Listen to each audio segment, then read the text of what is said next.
مکہ معظمہ میں جب دین اسلام کی تبلیغ کی ابتدا تھی، حضور علیہ الصلاۃ والسلام کی اعلان نبوت کی ابتدا تھی، تو اس وقت روم اور ایران کی جنگ لگی ہوئی تھی، اور جنگ کی صورتحال یہ تھی کہ روم مغلوب ہو چکا تھا، شکست کھا رہا تھا، اور ایران غالب آ چکا تھا، اور وہ غلبہ ایسا تھا کہ روم کا کچھ بھی نہیں بچا تھا سوائے ایک دارالحکومت کے، یعنی قسطنطنیہ ایک شہر کے سوا کچھ بھی نہیں ان کے پاس بچا تھا، باقی سب ایران کے قبضے میں جا چکا تھا، اور وہ صرف اپنی جان بچانے کے چکر میں تھے رومی، کہ ہماری جان بچ جائے۔ رومی جو ہے ان کا مذہب عیسائیت تھا،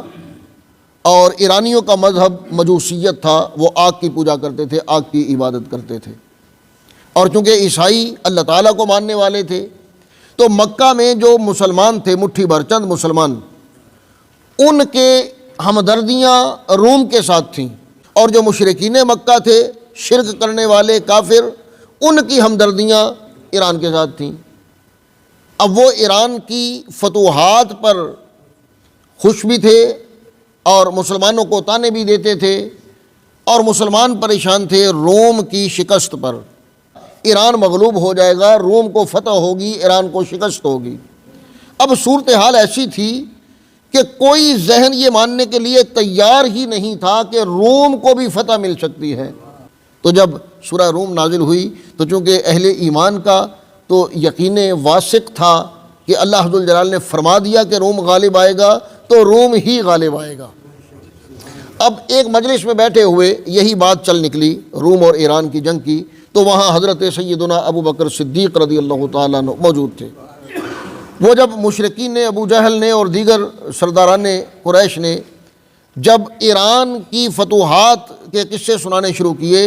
تو ابو بکر صدیق رضی اللہ تعالیٰ عنہ فرمانے لگے کہ غلبہ اللہ تعالیٰ روم کو ہی عطا کرے گا، روم ہی غالب آئے گا۔ اب وہ مذاق اڑانے لگے کہ روم کیسے غالب آئے گا، روم کیسے فتح یاب ہو سکتا ہے؟ کہنے لگے میں پورے یقین سے کہتا ہوں۔ ابو جہل کہنے لگا شرط لگاؤ۔ تو حضرت ابو بکر صدیق رضی اللہ تعالیٰ عنہ نے چند اونٹ کی شرط لگا لی کہ 2 سال کے عرصے میں یا 3 سال کے عرصے میں یا سال کے عرصے میں اگر روم غالب آیا تو تم مجھے اتنے اونٹ دو گے، اور اگر ایران غالب رہا تو میں تمہیں اتنے اونٹ دوں گا۔ اب یہ شرط لگ گئی ان کی۔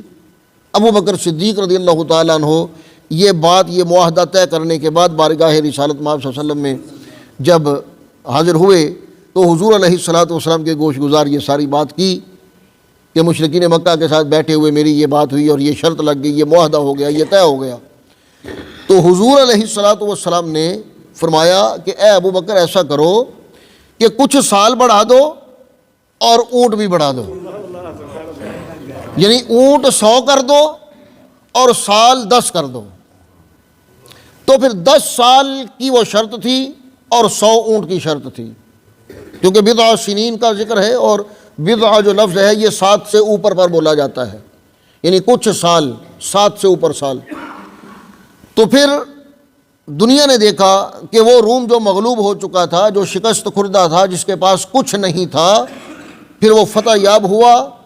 اور پھر ایران کو سر چھپانے کے لیے جگہ نہ ملی۔ ایسی شکست سے دوچار ہوا کہ دارالحکومت تک ان کے ہاتھ سے جاتا رہا، اور ان کی بادشاہت بھی ختم ہو گئی، سارا ملک تباہ و برباد ہو گیا۔